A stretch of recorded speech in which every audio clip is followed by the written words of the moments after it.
The station was unusually quiet that morning.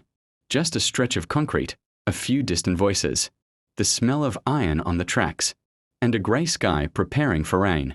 It wasn't a place people came to enjoy. It was a place to pass through, to move from one obligation to the next. Someone sat on a cold metal bench, tapping a foot, checking the clock every few seconds. The train was late again. 10 minutes. Then 15. Time slipped by, but not peacefully, more like water leaking from a cracked cup. The longer the wait became, the louder the impatience. Every moment felt wasted. An older monk in simple robes sat down beside the restless traveler. His presence was so calm. It almost felt out of place in the noisy rhythm of schedules and delays. He just folded his hands gently in his lap, eyes relaxed, breathing slow. "You're waiting too?" The traveler asked, half to make conversation, half to relieve the tension inside. "Yes," the monk said with a soft smile. "But I am not waiting for the train." The traveler frowned. "But you're sitting here. Isn't that the same thing?" The monk looked toward the tracks, as if listening to something only he could hear. Most people wait for things that are not here, the next train, the next opportunity, the next chapter of their lives. They stand in the present moment, but their minds have already left. He gently cupped his hands together, as though holding something invisible.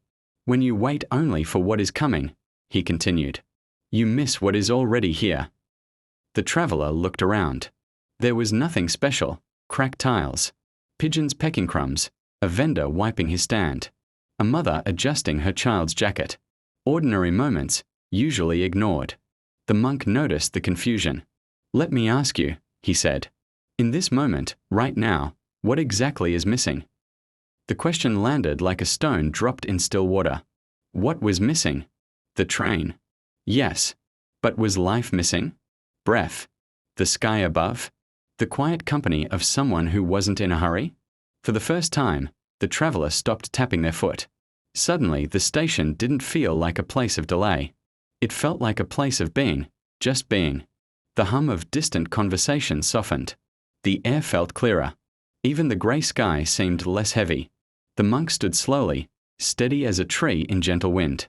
"When you learn to meet each moment fully," he said, "you will find that nothing is ever truly late. Life arrives exactly when it should."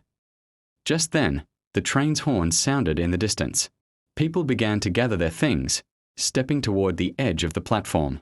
The traveler rose as well, feeling strangely lighter, like something tight had loosened inside. As the train approached, the monk looked on with peaceful eyes. "Remember," he said, "the present moment is the only train that never stops coming. Do not miss it." Then the doors slid open, and life moved forward, not hurried, not late, but perfectly on time.